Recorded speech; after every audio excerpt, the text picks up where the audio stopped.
அன்பான மக்களே, நம்மளோட சுவாமி கிட்ட இருந்து செம்ம அப்டேட்டுங்க. செம்ம அப்டேட் அப்படிங்கிறதுல லைவ்லேயே கொடுத்துட்ருக்காரு. ஒரு சுட சுட இருந்தாங்க வச்சுக்கோங்க அப்படிங்கிற மாதிரி இலை போட்டு பரிமாறி இருந்தார் இல்லையா, சாப்பிட்றதுக்கு சுவாமி உட்காந்துருக்காரு அப்படிங்கிறது நமக்கு தெரியும். அதை அவர் தான் எடுத்திருக்காரு ஃபோட்டோ. அதை நமக்கு போஸ்ட் பண்ணியிருந்தாரு. என்னவா இருக்கும் அப்படின்னு சொல்லி நம்ம எல்லாருமே கெஸ் பண்ணிகிட்டு இருந்தோம். சரியா, அது என்ன ஏது அப்படின்னு சொல்லி தெரில. அப்புறம் செண்டை மேளம், அப்புறம் அது நிறைய இருந்தது. இப்போ ஏதோ ஃபேமிலியோடு எங்கேயாவது லொக்கேஷன் போயிருக்காரோ அப்படின்னு நம்ம நினச்சிட்டு இருந்தோம்.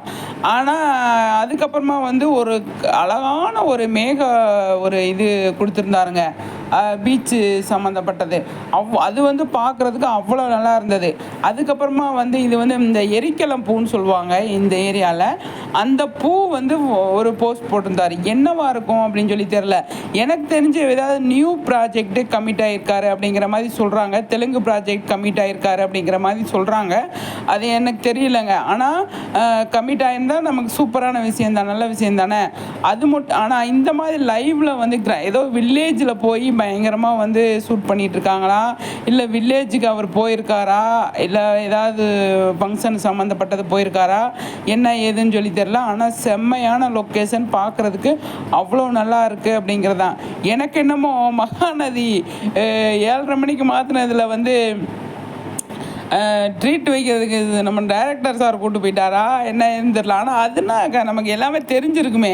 இது சுவாமி மட்டும்தான் போஸ்ட் போட்டுட்ருக்காரு. புது ப்ராஜெக்ட் விஷயமாக போட்டிருக்காரு அப்படின்னு நிறைய பேர் கமெண்ட்ஸில் சொல்லியிருக்காங்க. பார்ப்போம் என்ன நடக்குது அப்படின்னு. ஆனால் சாப்பாடு, அப்புறம் செண்டை மேளம், இந்த மாதிரி விஷயங்கள்லாம் பார்க்கும்போது புதுசாக ஏதோ பண்ணுறாங்க அப்படிங்கிற மாதிரி தோணுது. ஆனால் கேரளா போயிருக்காரு அப்படின்னு நேற்றுக்கு ஃபுல்லாக கமெண்ட்ஸில் பார்க்க முடிஞ்சது. நிறைய பேர் என்ன சொல்லியிருந்தாங்க அப்படின்னா, இது கேரளா இல்லை, எங்கள் ஊர் இல்லை அப்படிங்கிற மாதிரி சொல்லியிருந்தாங்க. அப்போ கேரளா இல்லைன்னா எங்கே இருப்பார் அப்படின்றத பார்க்கணும். வெயிட் பண்ணி பார்ப்போம். சரிங்களா?